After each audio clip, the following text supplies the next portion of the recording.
মা সারদা রামকৃষ্ণ আশ্রম, পলাশিপাড়া, নদিয়া। মা সর্বমঙ্গলা মন্দির।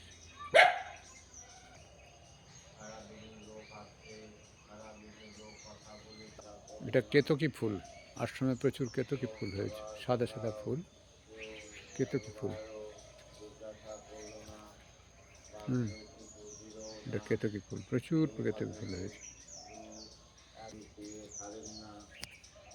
কেদারেশ্বর মহাদেব, গেল, অথচ কাউকে শ্রীমা কিছু আহার্য সারদা দেবী, বাড়তে না দেখে একটু অবসর মা পেয়ে ভবতারিণী ভাঙ্গি এবং স্বামীজিকে বলল, শ্রীরামকৃষ্ণ দেব। এই তো এত লোক। ভাঙ্গি তখন চঞ্চল ও ব্যথা শুনে বললেন, আচ্ছা তুমি আঠার নেতা দেওয়া আঠার রুটি খেয়েছিলেন। ভর্সনা সূচক কথা বলতে লাগলেন।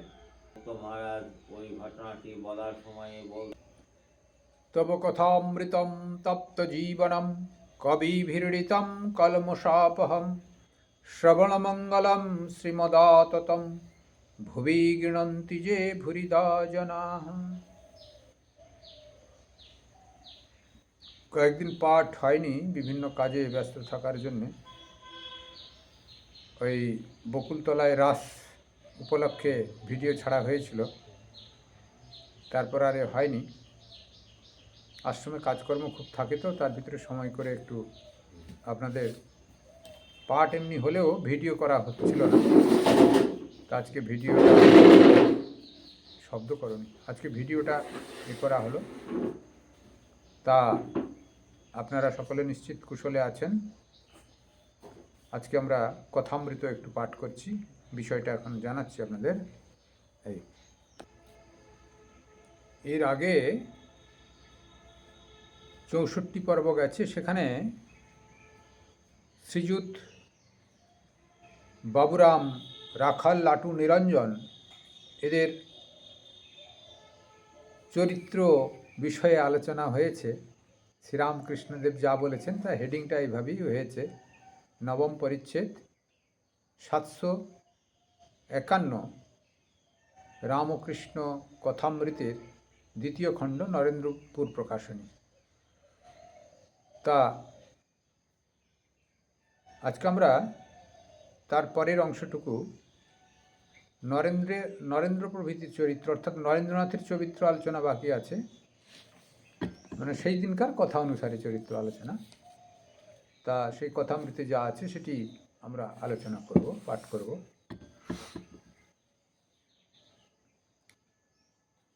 তো একটু শ্রীরামকৃষ্ণ নিরঞ্জনকে তোমার কিরূপ বোধ হয় মাস্টারকে জিজ্ঞাসা করছেন। মাস্টার, আজ্ঞা, বেশ চেহারা। শ্রীরামকৃষ্ণদেব বললেন, না, চেহারা শুধু নয়, সরল। সরল হলে ঈশ্বরকে সহজে পাওয়া যায়। সরল হলে উপদেশে শীঘ্র কাজ হয়। পাট করা জমি, কাঁকর কিছু নাই, বীজ পড়লেই গাছ হয়, আর শীঘ্র ফল হয়। নিরঞ্জন বিয়ে করবে না, তুমি কি বলো? কামিনী কাঞ্চনী বদ্ধ করে। মাস্টার, আজ্ঞা, হাঁ। শ্রীরামকৃষ্ণ, পান তামাক ছাড়লে কি হবে? কামিনী কাঞ্চন ত্যাগই মূল ত্যাগ। ভারী সুন্দর হেডিংগুলো এবং উপদেশগুলো ঠাকুরের। নিরঞ্জন সম্পর্কে বলছেন, তারপর নরেন্দ্রনাথের কথায় আসা যাবে। তার আগে দুজনের আলোচনা হয়েছে, বাবুরাম, রাখাল, 64 পর্বতে। তার নিরঞ্জনের বেশ চেহারা মাস্টার বললেন। শ্রীরামকৃষ্ণ তত গুরুত্ব না দিয়ে বলছেন,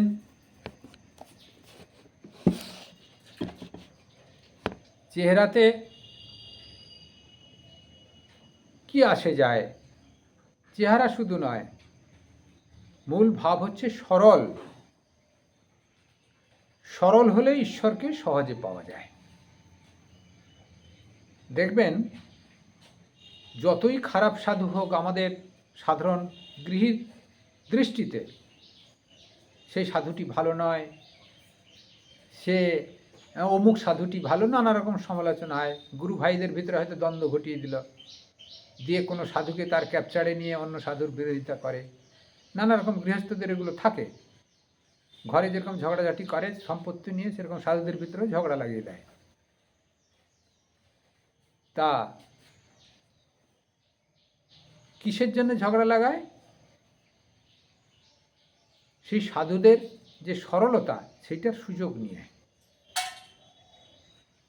সেই জন্যে আমাদের হচ্ছে উল্টো,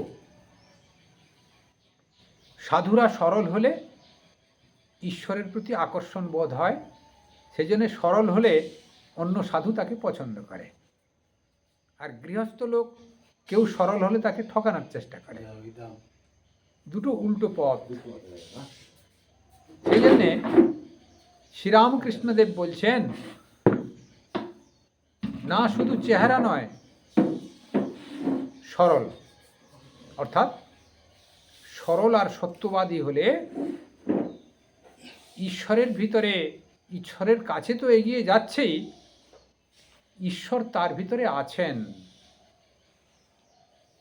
সরল এবং সত্যভাষী, এই দুটি বড় গুণ। তা সরল হলে ঈশ্বরকে সহজে পাওয়া যায়। ঠাকুর বলছেন, সরল হলে উপদেশ শীঘ্র কাজ করে। পাট করা জমি কাঁকর কিছু নাই, বীজ পড়লেই গাছ হয় আর শীঘ্র ফল হয়। এইখানে কতক ছেলে আছে, এক একটা ছেলে হয়তো পয়সা বাপের আছে, কিন্তু খুব বিষয়ই দেখি, মহারাজ এটা কি হলো, এটা কত পয়সা নিল, এটা কত লাভ হলো, এটা এ হলো। মাঝে মাঝে ধমক দিতে হয়, অর্থাৎ ধমক দিলেও এদের হবে না। এবং এসব ছেলেপুলে সংস্কার খুবই কম, শুভ সংস্কার খুবই কম, সেজন্য সরল হওয়া এই জন্যে আশা কম। হ্যাঁ, বড় ধাক্কা লাগলে বা কিছুদিন সাধুসঙ্গ করতে করতে সাধুদের ভাব তার ভিতরে ঢুকলে, যেই বিষয় বাসনাটা সাধুদের গুরুত্ব নাই, সেইটা সে যদি বুঝতে পারে, আমি এতবার বলি সাধু গুরুত্ব দেয় না, তখন তার পরিবর্তন আসা শুরু করবে। কিন্তু তার আগে পরিবর্তন হবে না। সে 10 বার বললে বাধ্য হয়ে একটা বলতেও হয়, নচেত বলবে মহারাজ আমার সঙ্গে কথা বলে না, সে এক সমস্যার বিষয় হয়। অর্থাৎ তার সংস্কার সেরকম। মানুষগুলির সংস্কার যদি বিষয়াসক্ত হয়, সরল হওয়া বিপদ আছে, সেই জন্মে আশা কম। সেই জন্যে ঠাকুর সরলকে খুব পছন্দ করতেন। সরলের ভিতরে ঈশ্বরের প্রকাশ আছে। আর স্বয়ং ভগবান অবতীর্ণ হয়েছেন, ভগবান শ্রীকৃষ্ণ, ভগবান রামচন্দ্র, ভগবান চৈতন্য মহাপ্রভু। চৈতন্য মহাপ্রভু প্রথম জীবনে যাই থাকুক, তিনি তো শেষ জীবনে মুহুর্মুহুর সমাধি হয়ে যেতেন, ভাব সমাধি হতেন। তা সেই অবস্থায় তিনি সরল কি, সাধারণ মানুষকেও তিনি যেন কল্যাণ সাধন করেছেন, উপরে তুলে নিয়েছেন। তো সেই অবস্থায় থেকে একটা বিষয়যুক্ত ব্যক্তি যদি কাছে যায়, সে ঠাকুর সহ্য করতে পারতেন না। কখনো কখনো সেই জন্য বলে বসতেন, বিষয়ী লোকেদের সঙ্গে কথা বলতে বলতে আমার মুখ মন সব ফেঁসে গেল, তাই একটু ভালো ছেলের জন্যে, অর্থাৎ এই সৎগুণী ভক্তের জন্যে একটু মন কেমন করে। এবং কখনো কখনো বলেছেন, গামছা নিগড়ানোর মতো পাক দেয়। অর্থাৎ বিষয়ে যে যারা আসক্ত আছেন, তাদের সঙ্গে কথা বলতে বলতে সাধকের ওই মন যেন একটু বিরক্ত বোধ আসছে। অর্থাৎ কিছু সময়ের জন্য আমরা যেরকম হাঁটতে হাঁটতে একটা রিল্যাক্সেশন, এক জায়গায় বসতে ইচ্ছা করি, বা প্রতিদিন একই রকম খাবার খেতে খেতে রুচির পরিবর্তন ইচ্ছা করি। সে তো সাধকও বিষয়ী লোকের সঙ্গে কথা বলতে বলতে মনে মনে বিরক্তি বোধ করেন। কিছু একটা সত্যগুণী লোক আসুক, অল্প সময়ের জন্য হলেও একটু বিশ্রাম নেওয়া যাক, বা একটু সৎ কথা হোক। কথার ভিতরে সৎ কথাই বিশ্রাম, হাঁটার ভিতরে পায়ের বিশ্রাম, একটু রেস্ট, শরীরের রেস্ট বিশ্রাম, আর কথার ভিতরে সৎ কথাই বিশ্রাম। তো সেখানে এই সরল এবং সত্য পিপাসু বা সত্য কথা বলা লোক, সরল লোকই ঈশ্বরের প্রকাশ তার ভিতরে বেশি। ঠাকুর শ্রীরামকৃষ্ণদেব তাদের খুব পছন্দ করতেন। নিরঞ্জন সেই স্তরের ছেলে ছিল। সেটি বলছেন, ঈশ্বরকে সহজে পাওয়া যায় সরল হলে। সরল হলে উপদেশ শীঘ্রই কাজ করে। পাট করা জমি, তারপর বলছেন ভারী সুন্দর, পাট করা জমি কাঁকর কিছু নাই, বীজ পড়লেই গাছ হয় আর শীঘ্র ফল দেয়। জমি অনেকে দেখবেন নাগল করে দিয়ে গেল, এখন নাগল নয়, মেশিন নাগল হয়েছে, নাগল করে দিয়ে গেল, বীজ মেরে দিয়ে গেল, সে কখনো গাছ ভালো হয় না, বীজ ভালো হবে। তাকে সে নাগল করতে হবে, ভিতরে ঘাস বাঁচতে হবে, কাঁকর মুক্ত করতে হবে, তারপরে বীজ যুক্তি মাছা যায়, ঝুরঝুরে মাটি করতে হবে, কিছু গোবর সার মিশাতে হবে, যেটি পাট করা বলে, এবং যথারীতি রোদ লাগাতে হবে। সে মাটিটা তৈরি হওয়ার পরে যদি বীজ মারা যায়, তাহলে বীজ যেরকম রোগগ্রস্ত হবে না, গাছ ছোটোবেলায় রোগগ্রস্ত হবে না, তেমনি শীঘ্রই শীঘ্রই বড় হবে এবং ফলও ভালো দেবে। এই কথা বলছেন। অর্থাৎ আধার প্রস্তুত যদি হয়, সেখানে বীজ যদি বপন করা হয়, তাহলে অর্থাৎ আধার মানে ক্ষেত্র প্রস্তুত। গীতাতেও ক্ষেত্র বিভাগ যোগ আছে, সেখানেও বলা আছে ক্ষেত্র ঠিক যদি হয়, তাহলে সাধন ভজনের ফল শীঘ্রই পাওয়া যাবে। ক্ষেত্র ঠিক যদি হয়, গাছটি ঠিকভাবে বড় হবে এবং ফল ভালো দেবে এবং তাড়াতাড়ি দেবে। এই কথা বলছেন। বীজ পড়লেই গাছ হয় আর শীঘ্র ফল দেয়। নিরঞ্জন বিয়ে করবে না। তুমি কি বলো? কামিনী কাঞ্চনই বদ্ধ করে রাখে। দেখুন, নিরঞ্জন বিয়ে করবে না বলেছে, ঠাকুর খুব খুশি হয়েছেন এবং লোকের কাছে তার প্রশংসা করে বেড়াচ্ছেন। নিরঞ্জন বিয়ে করবে না বলেছে। অনেকজন বিয়ে করবে না বলে আবার বিয়ে করে বসে, আবার কেউ বিয়ে করবে বলে তার বিয়ে হয় না। এ সাধারণ লোকের এটা হয়েই থাকে। কিন্তু এখানে নিরঞ্জন বিয়ে করবে না বলেছে মানে ঠাকুর তাকে বিড়ে নিয়েছেন, অর্থাৎ সে এখানকারই লোক, সে বিয়ে করবে না বলছে না, সত্যে প্রতিষ্ঠিত, সে বিয়ে করবে না এবং সে ঠাকুরের পার্ষদ হয়েই এসছেন, তাই তার প্রশংসা করা হচ্ছে। সাধারণ লোকের প্রশংসা করে লাভ হবে না। এই এক কথা বলবে, এই গেট পেরুলে আর এক কথা বলবে, সাধুকে দেখে এক কথা বলে চলে গেল, গেট পেরুলে গৃহস্থ লোক আসবে, তার সঙ্গে আরেক রকম কথা বলে দিয়ে যাবে। এখানে সাধুকে বলবে এই সাধুটি ভালো রে, গেট পেরুলে বলবে এই সাধুটি ভারী বদমাস, শুধু গৃহস্থের সমালোচনা করে, এই সাধুর কাছে আর কেউ যেও না, নানা রকম সব এসব হবে।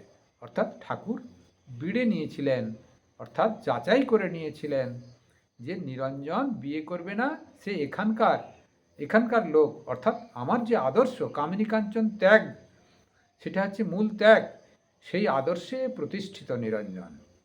তার চরিত্র এরকমই সরল, বিয়ে করবে না বলেছে, সত্যবাদী, অর্থাৎ তিনি ঈশ্বরকোটি মহাপুরুষ, কি ঠাকুরের পার্ষদ স্বয়ং, তিনি মহাপুরুষ হয়ে জন্ম নিয়েছেন, এটি ঠাকুর নির্দিষ্ট করে দিলেন সবার কাছে। তারপর মাস্টার বলছেন আজ্ঞা হ্যাঁ। শ্রীরামকৃষ্ণ তারপর কি বলছেন, ভারী সুন্দর কথা বলছেন, পান তামাক ছাড়লে কি হবে, কামিনী কাঞ্চন ত্যাগই ত্যাগ। আমি এখানে যুক্ত একটা করে দিই, ওই মাছ ছাড়লে কি হবে। অনেকে মাছ খায় না, বড় ধর্মাত্মা বলে নিজেকে, আমি মাছ খাই না, পেঁয়াজ খাই না, কিন্তু মহারাজ আমি অনেক দিন মাছ পেঁয়াজ খাই না, অনেক প্রশংসা করে বলে আমরা যখন যাব, তো আমি বলি আমি তো ডেলি মাছ খাই, পেলে খাই, যেদিন পাই না সেদিনকে খাই না। তো আমার কিন্তু গেরুয়া তো ওতে কই মাছের দাগও লাগে নাই, আর মনও কই কেন তেমন একটা দূষণ হয়নি। ছোটোবেলায় যেরকম ছিলাম, তারপরে বৈরাগ্য এসে যেরকম সাধন ভোজনে মন ছিল, এখনও মাছ খেলেও সেরকম আছে। তো আমি তো ওই মাছ খাওয়াতে কোনো বিরূপ দেখতে পারি নাই। তা তা আমার কাছে এসব কথা বলার কোনো যুক্তি নাই, আমি কখনো কখনো বলি। অর্থাৎ তারা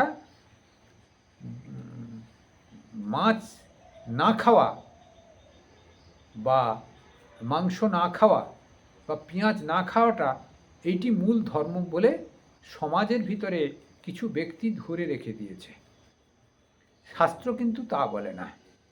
বৈদান্তিক কালচারে তো তা নাই, খাওয়া দাওয়ার বিষয় কোনো নাই। সেখানে সত্যরজতম 3 গুণের খাবারের কথা বলা হয়েছে, যেটি ঈশ্বরের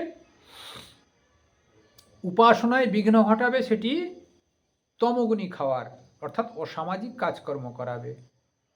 আর যেটি ঈশ্বরকে সঙ্গে নিয়ে সমাজের কল্যাণ সাধন করবে সেটিকে রজগুণী খাওয়ার বলা হয়েছে। আর যেটি ঈশ্বরের অনুভূতিতে সহায়তা করবে সেটি সত্যগুণী খাবার। এইভাবে খাওয়ার বিচার করা হয়েছে। সেখানে মাছ মাংস কথা কেমন কিছু বলা হয়নি। সেই জন্য শ্রীরামকৃষ্ণদেব বলছেন খাওয়াতে এখানে তামাগার পানের কথা বলা হয়েছে। অর্থাৎ যাই হোক, একটা দৃষ্টান্ত দেওয়া হয়েছে, তামাক এবং পান ছাড়লে তাকে কিছু ছাড়া বলে না। তামাক পান ছাড়লে কিছুই হয় না। কামিনী কাঞ্চন ত্যাগই মূল ত্যাগ। অর্থাৎ এই সংসার, এই জগৎ সংসারে লাখের ভিতরে 11টি বাদ দিয়ে প্রত্যেক মানুষই বিষয়ের সঙ্গে যুক্ত। আর বিষয়ের থেকে একটু বয়স হলে, অর্থাৎ বিষয়ের সঙ্গে সংযুক্ত রেখে বিষয়ী যে ইয়াং বয়স যাকে বলে, যুবক বয়স হলে তিনি কামিনীতে আসক্ত হন আপনা আপনি। এটি প্রকৃতির নিয়ম অনুসারে। বৈরাগ্যবান বা সদ্গুরুর বা তার শুভ সংস্কার যদি না থাকে, প্রকৃতির নিয়ম অনুসারে যদি পরিচালিত হয়, একটি নির্দিষ্ট বয়সে কামিনীর প্রতি আকর্ষিত হবে এবং কামিনীর প্রতি আকর্ষিত হওয়ার সঙ্গে সঙ্গে তার অর্থের প্রয়োজন হবে, কাঞ্চনের প্রয়োজন হবে। কারণ কামিনী এবং নিজের ভরণ পোষণ, তারপরে পরবর্তীকালে প্রজনন বিদ্যায় যে জেনারেশন আসবে তারও ভরণ পোষণের জন্যে অর্থের প্রয়োজন, অর্থাৎ কাঞ্চনের প্রয়োজন। এটি সাধারণভাবে কামিনী আর কাঞ্চন এই দুটি সংসারকে মায়ায় বদ্ধ রাখে বা সংসার জীবের পক্ষে এটি যেন সুখদায়ক বোধ হয়।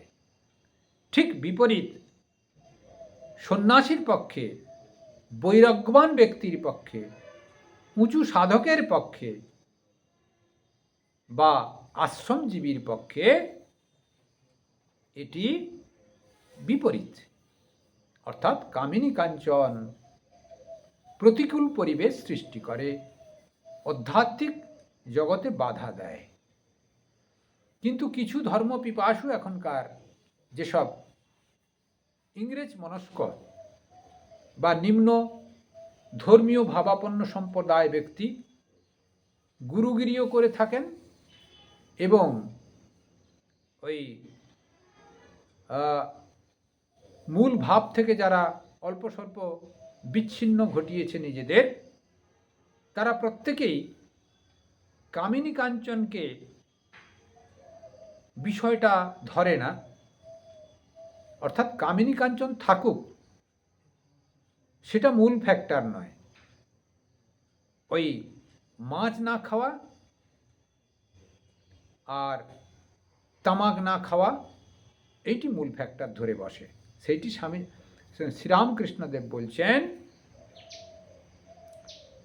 যে মাছ খাওয়া কি তামাক খাওয়া এটি ধর্মের কোনো আকর্ষণের ভিতরে তেমন পড়ে না।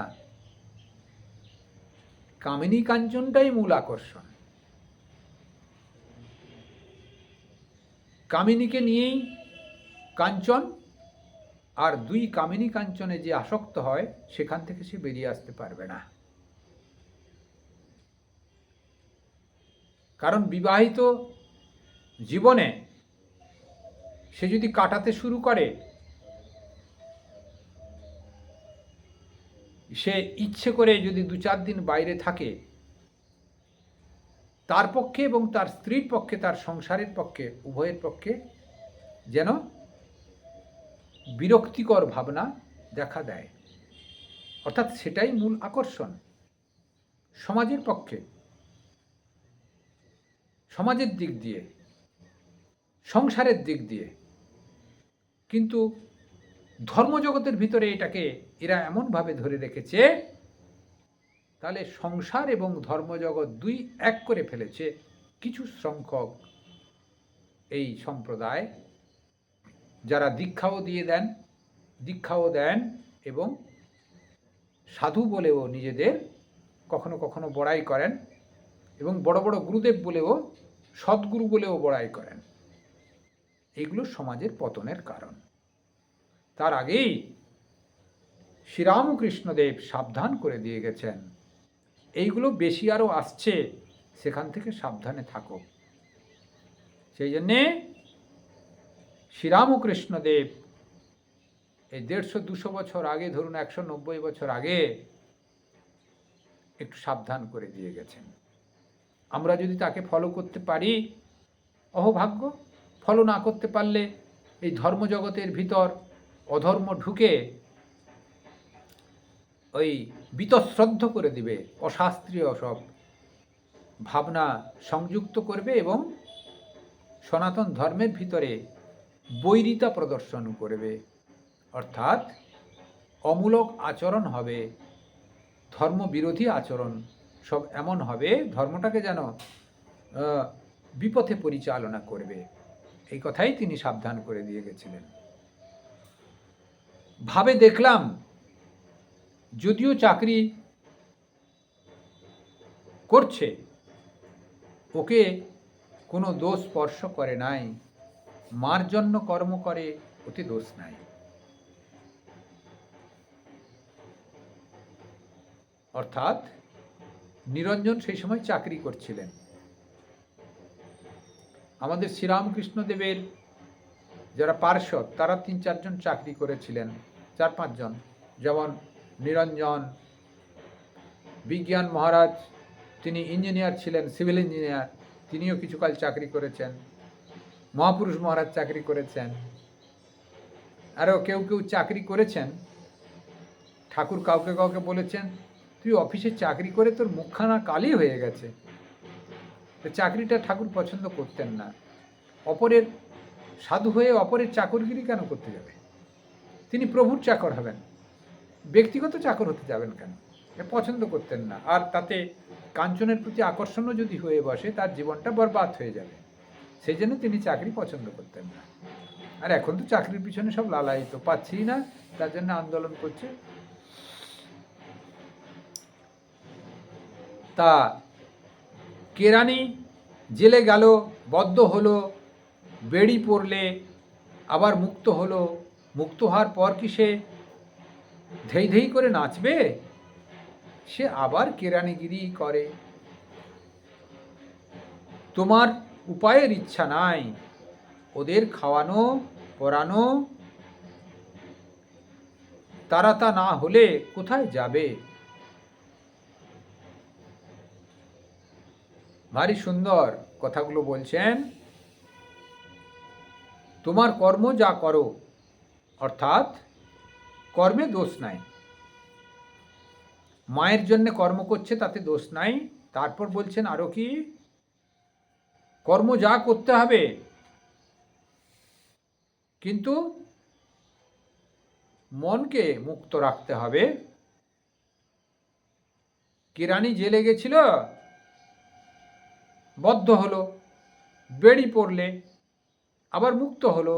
মুক্ত হওয়ার পর সে কি করবে? ধেই ধেই করে নাচবে, আবার সে কেরানিগিরি করবে। অর্থাৎ কোষাকুষি কেউ যদি ধরুন মুক্ত হয়ে গেছে, কেউ ঠাকুর পুজো করতো, ঈশ্বর দর্শন হয়েছে, তার যতদিন তিনি শরীরে আছেন তাকে তো কিছু করতে হবে, ঠাকুর পুজোই সে করবে। মুক্ত পুরুষও ঠাকুর পুজো করেন, অমুক্ত পুরুষও করেন, আবার যিনি যাজনগিরি করেন পয়সার লোভে তিনিও করেন। মানুষ বিভিন্ন প্রকারের আছে, ঈশ্বরমুখী কেউ আছে, কেউ ঈশ্বর চেতনার সঙ্গে সংযুক্ত হওয়ার চেষ্টা করছেন, আবার কেউ ঈশ্বর বহির্মুখ ব্যক্তি আছেন। সবাই ব্যক্তি বলে সাধারণভাবেতে, দুই হাত পা আছে মানুষ, কিন্তু ওর ভিতরে তফাৎ আছে। সেই তফাৎটা আমাদের সাধকদের যাচাই করে নিতে হবে, আমরা ঠিক কোন পথে যাচ্ছি।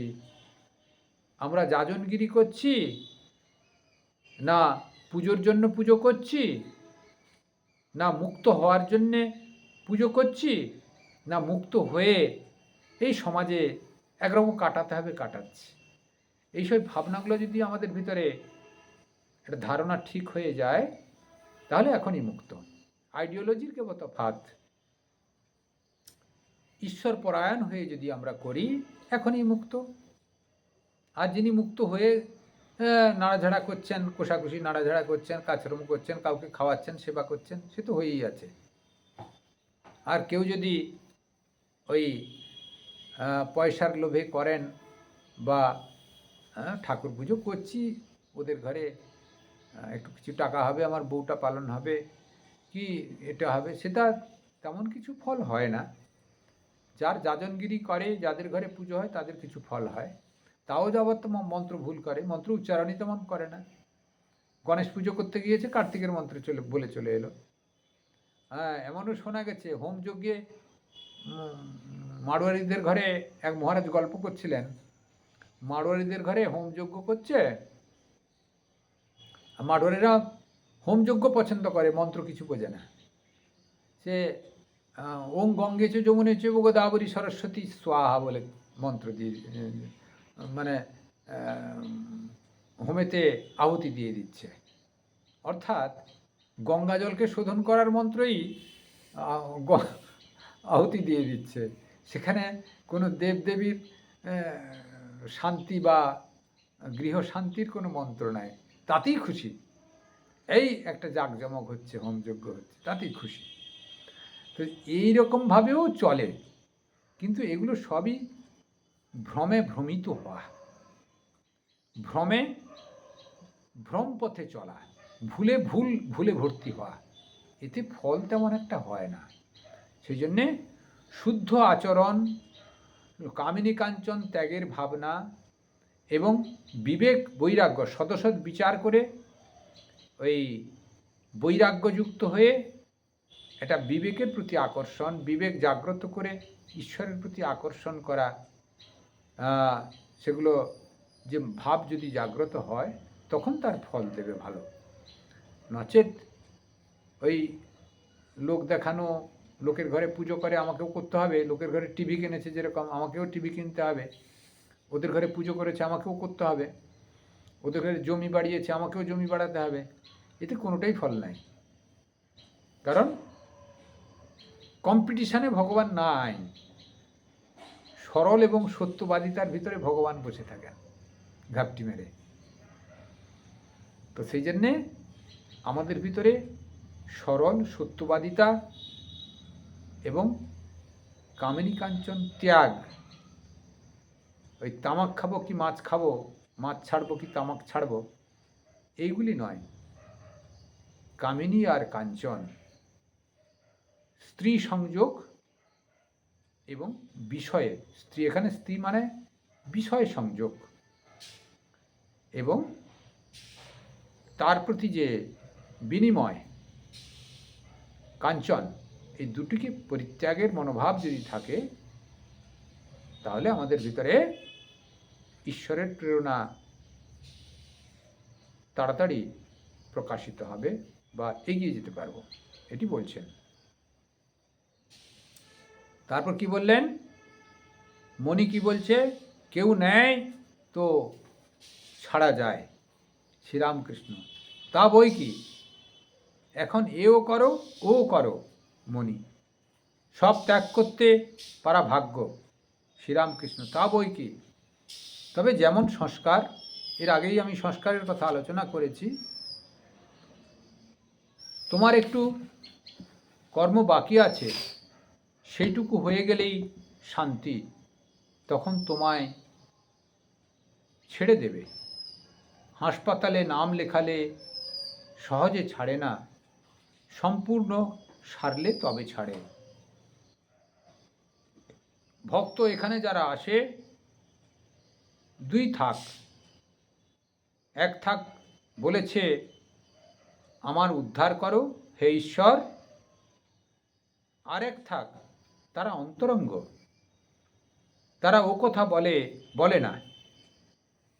তাদের দুটি জিনিস জানলেই হলো, প্রথম আমি অর্থাৎ শ্রীরামকৃষ্ণকে, তারপর তারা কে, আমার সঙ্গে সম্বন্ধ কি। ভারী সুন্দর, ভক্ত দুটি থাকে ভারী সুন্দর করে আলোচনা করে দিলেন। একটি থাক, ভক্ত কি করে, সেও ভক্ত, ভক্ত 4 রকমের আছে, গীতাতে বলেছেন, এখানে ঠাকুর দুই থাকের ভক্ত বিশেষ করে বললেন। তা যারা কেবল আমাকে উদ্ধার করো, অর্থাৎ কিছু দাও, আমার অমুকটা হয়ে গেছে সেখান থেকে আমাকে বাঁচিয়ে দাও, কি ছেলেটার ভালো পরীক্ষায় ফল হোক, নানা রকম সব এসব বাসনা নিয়ে যারা আসেন, সেও এক ভক্ত, ভগবানকে মানে বলে এই বাসনা প্রার্থনা করে, কিন্তু সেটা বিষয়ী ভক্ত।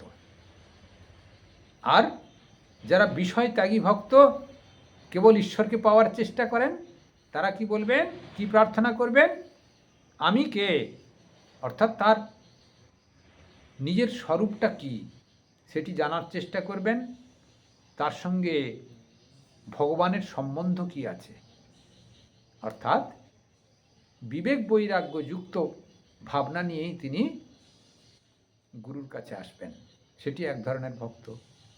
আর একটি ভক্ত, আমাকে দীক্ষা নিতে হবে, কিছু বাসনা আছে তা পূরণ করতে হবে গুরুর কাছে গিয়ে। তা এইরকম 2 রকম ভক্ত সবসময় বিদ্যমান থাকে। আজকে এই পর্যন্ত থাকুক, পরের দিন আবার হবে। ওম নিরঞ্জনম নিত্যমনন্ত রূপম ভক্তানুকম্পাধিত বিগ্রহম বহি ঈশাবতারং পরমেশমিড্ডম তম রামকৃষ্ণম শিরসা নমামি। আজকের হেডিং হচ্ছে মূল, ওই তামাক পান ছাড়লে কিছু হবে না, কামিনী কাঞ্চন ত্যাগী মূল ত্যাগ, আজকের হেডিং। কিন্তু এটি আজকে ভালো করে বারবার করে শ্রবণ করবেন, বারবার শ্রবণ করবেন আলোচনাটুকু, দেখবেন মাথার ভিতরে কিছু ঢুকেছে। সর্বে ভবন্তু সুখিনঃ, সর্বে সন্তু নিরাময়া, সর্বে ভদ্রাণি পশ্যন্তু, মা কশ্চিৎ দুঃখমাং ভবেৎ। সকলের মঙ্গল হোক, কল্যাণমস্তু, কল্যাণমস্তু, কল্যাণ।